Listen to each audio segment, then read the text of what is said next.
as you were leading the air war in Iraq and Syria, you went from that situation to becoming the leader of the United States Air Force Academy. And that must have been a big shift, I would imagine, was it?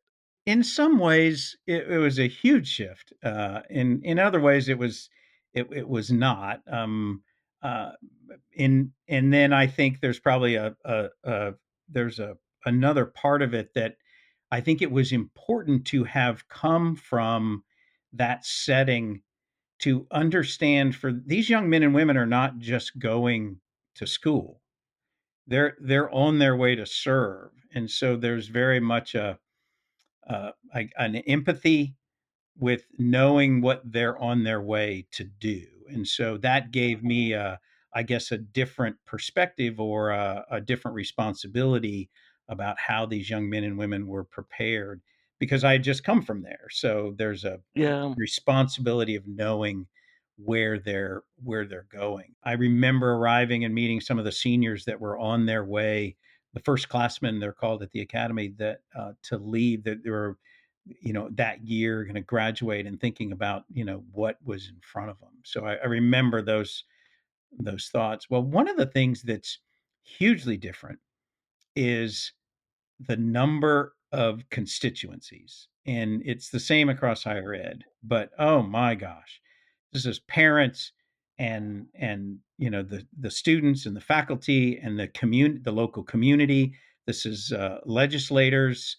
This is individual members of Congress who nominate and their staffs and as well as the Pentagon and the air staff and the budgetary control there and then as well as my direct immediate reports, the Secretary of the Air Force and the Chief of Staff of the Air Force. In the course of a day, we'll get letters from parents, uh, uh, discuss with a board, talk to the local community, talk to their own employees and staff and faculty, talk to students. The number of constituencies and those concerns that you have to balance and consider as the organization moves forward. That is different, and in a lot of ways was something that took me a bit to get used to. And how did you really learn the different concerns of all those constituencies? I think my leadership approach has always been uh, someone who's open and accessible.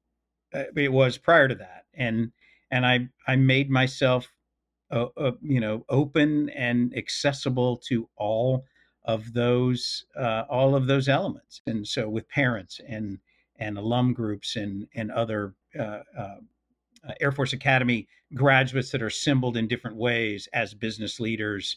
I continued that approachable and accessible way of doing business. I mean, I had office hours down with the cadets and allowed anyone to make an appointment, and I had hours with staff and faculty and allowed any of them to make an appointment. That's something I did before. It's something I do now, and with the students, and I think that was how I learned the concerns and how I learned to look for the connections of what people needed and what the organization needed to focus on.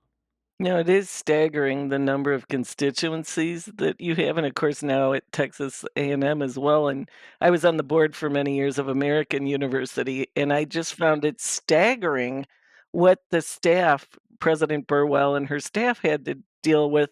I mean, you because you're dealing with restaurants, hotels, security, I mean, it's like all what real estate.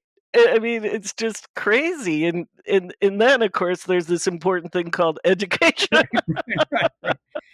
I think one of the things that's fascinating to me about higher ed, and now that I've even been doing it for a little bit, is just what you described. Is it's an education, an institution of higher education. Well, if you view it that way, there's a difference between it's a business that provides education as opposed to an educational institution, because it's easy to forget the fact that if that physical plant that you described Yeah. isn't working, and if no one can manage, the ability to feed students in the right amount of time. I mean, if you can't manage that, then how the classroom, the quality in the classroom and what's being delivered in the classroom is affected. The expectations are that you're gonna lower tuition and balance the budget and bring in more students and raise the salaries of the staff and fix all the deferred maintenance and give a few more days off if you can throw that in. I mean, the expectations are just so high.